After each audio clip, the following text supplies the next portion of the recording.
$40.000, $50.000, $30.000 berебиz, bizge aylık hökümet başçılık kılıp koy berdi деп adamlar kelip atабыз. Hayırlıç. Bardıq ele men masele jer maselesinde köpçülük üçün. Şu toktondordu berip salgan, жерleri көрсөтүлгөн эмес, кызыл китеп ала албай жерин издеп жүргөндөр. Кебирлерге şu токтом чыгарып берген, bir жерди 2-3 токтом чыгарып, оларга бир карматып койгон. Айыл өкмөт башчылары бара керектүү жерлерди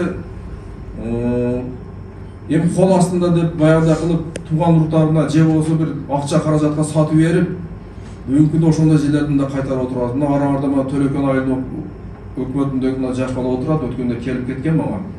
Турабы, сен Төлөкөндөнсүң да ошол. Мында айыл башчы болуп иштеп жүргөн экен, жакшыртын ак бала экен, мен ошол иштедим эле. Ушундай көрүнүштөр болду деп, мына Төлөкөн айыл өкмөтүнүн башчысын мына бүгүнкү күндө жумуштан алдык. Мына Нариман айыл өкмөтүндө эмне болуп атат мисалга? Мына Араванда Юсупов деген айыл өкмөт бар. Анын башчысын мынакей канча 10 жылдан бери иштеп жүрөткөн ошондой. Эми адам отурган сайын жанагы тааныш билиштерге жерлерди сатып мурдагы айыл өкмөттөр чындыгында эле ошондой нерсеге барып калды. Эми жашырганда неме? Ошол кишилердин орду бошоп атса, азыр мага кишилерди салып $40.000, $50.000, $30.000 беребиз, бизге айыл өкмөт башчылык кылып кой берди деп адамдар келип атабыз. Мен айтып атам, бул биз 50 миң эмес, 5 тыйындан, 4 тыйындан албайбыз. Бизге ошол жерде иштей турган адам келсин деп атабыз. Биз ону билип атабыз да, себеби деген алар билет да азыр. Эгерде барып ошол жерге айыл өкмөт болуп барса, алардын ою эле ошол эмне кылыш керек? Жана 50 миңди кайтарыш керек, ону 50 миң эмес, ону 500 миң кылып кайтарыш мүмкүн аларчы.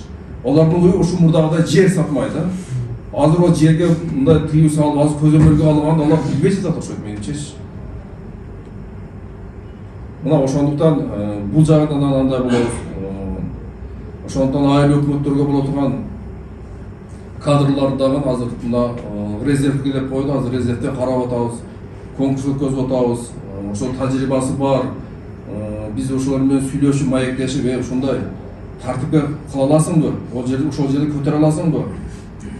Дотациядан чыгара аласыңбы деп туруп, эгерде ошондойго мен чыгара аламын, иштеймин дей турган адамдарды биз айыл өкмөт кылып, башчы кылып дайындаганга сунуш берип атабыз, чындыгын айткандачы.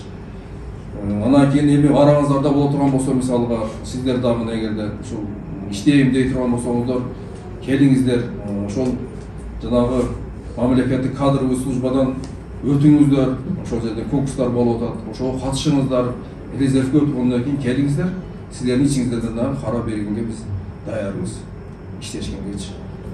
Ошол менин эми айтайын дегеним, ошол бардыгыбыз ушул биримдикте ынтымакта болуп иштейли. Мен айттым го, бул Ош обласы бир эле мага эмес, же болбосо биз эле биздин администрациянын кызматкерлерине керек эмес. Бул эгерде жаман болсо баардыгыбызга сөз тиет, эгерде жакшы болгон болсо, демек баардыгыбыздын ошол жерге кылган кызматыбыз бааланат деген ойдомун да.